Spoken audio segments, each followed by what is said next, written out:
Why are you concerned they're going to go elsewhere? I mean, we're kind of the hotspot for it.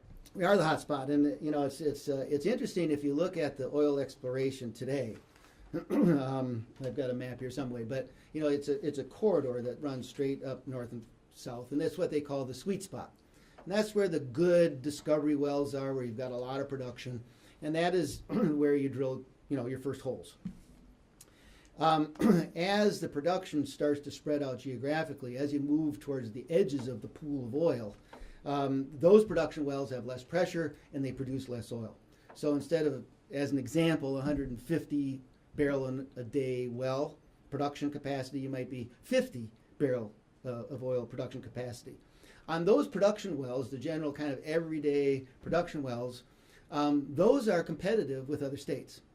You know, the oil isn't exclusive to North Dakota. It's under Montana, it's under Saskatchewan, and at a 50 barrel a day rate, you can drill for oil in Oklahoma, you can drill for oil in Texas, you can drill oil, you know, many places, Wyoming, you know. So I think long term we must remain competitive if we're going to keep the economic investment going on in our state.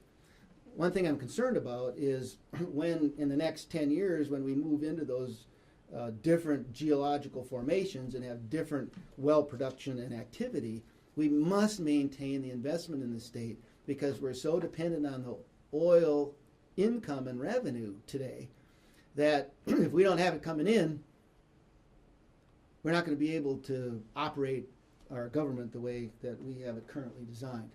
And we saw that problem in the 1970s through the 80s.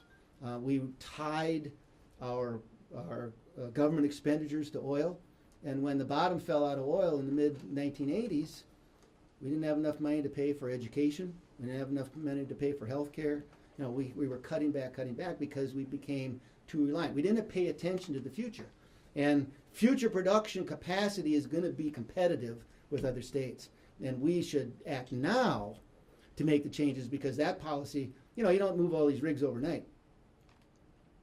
But as an example, I'm sorry for the long answer here, but as an example, in 1993, shortly after I was elected as governor, Harold Hamm from Continental Resources walked into my office and said, there's this new horizontal drilling technology and I think it's got a big potential in North Dakota. And that first conversation led to the initial horizontal drilling well technologies in 1995.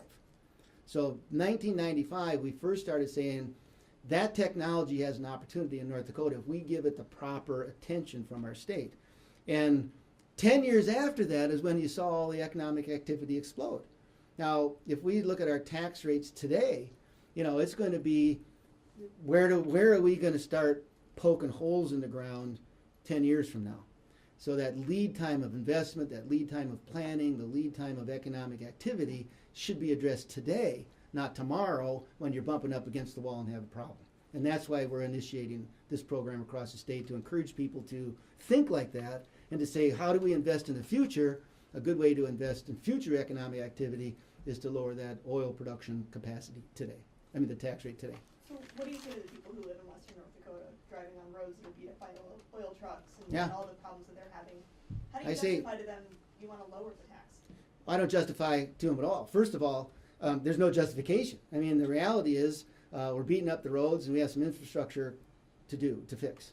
But you also have to know that every single time in the history of this country, whether it be at federal, state, local, county governments, if you lower taxes, economic activity increases. You know, I mean, that's just a clear inverse reaction. So if we lower taxes now, oil revenues are going to be stronger in the future. The stronger oil revenues we have in the future allows us to fix the infrastructure, to repair and maintain the infrastructure that's used. How would you suggest that the legislature make up the revenue loss from this effort? Or do you see, how do you anticipate the revenue for the long term? How does that balance out? I would suggest that the legislature give back the excess money that they're collecting today. I would note that, as I mentioned in my comments, size of our government has doubled in the 10 years since I left office. We have plenty of revenue. You know, the oil extraction tax produced in the last biennium $800 million. This biennium, $2 billion. We have plenty of revenue. And you know what? The best time to lower taxes is when you have the revenue to make it up. You don't want to, if you don't want to get to the point to where you're up against the wall and you're trying to figure out what to do, and maybe if we lowered taxes, we can get some economic activity. Economic activity comes 5 years later. What do you need to do now? Lower them now so that we don't have that bump 5 years from now is the time to do it. We have the economic capacity in our state to be able to do so. We can spend a ton of money on infrastructure development, on increased government programs, although I don't suggest increasing our government programs. But we have plenty of money in this capital and in this legislative session to take care of the infrastructure needs, the health and safety and education of the people of North Dakota, and we have plenty of money to give back to the people who are generating that taxes. And so if I understood you right too, you anticipate that lowering the taxes would in fact increase our long-term revenues? There has never been a time in history when the lowering of taxes haven't increased revenues. So what tax rate do you think that North Dakota should tax? Well, you know, I don't know. I think our effort is to generate the public discussion, not to say the rate should be this or it should happen this way or this timing or this trigger or whatever. But if I were designing the legislation and looking at it, my whole thing is how are we going to be competitive? If Montana, for instance, has a rate of 9.25%, then I think we should be at 9.25%. The Bakken goes into Montana, and I'd sure rather have them drilling holes in North Dakota than in Montana. How do you think this will go with the average taxpayer? I think the average taxpayer understands that investment for the future is important to North Dakota. I think the average taxpayer understands that the people who pay the taxes are the mineral owners and the people that are creating the economic activity today and not the big bad oil companies. And I think the people of North Dakota understand that if you get complacent in the present, your future can look less bright. And I think, I've been traveling around the state.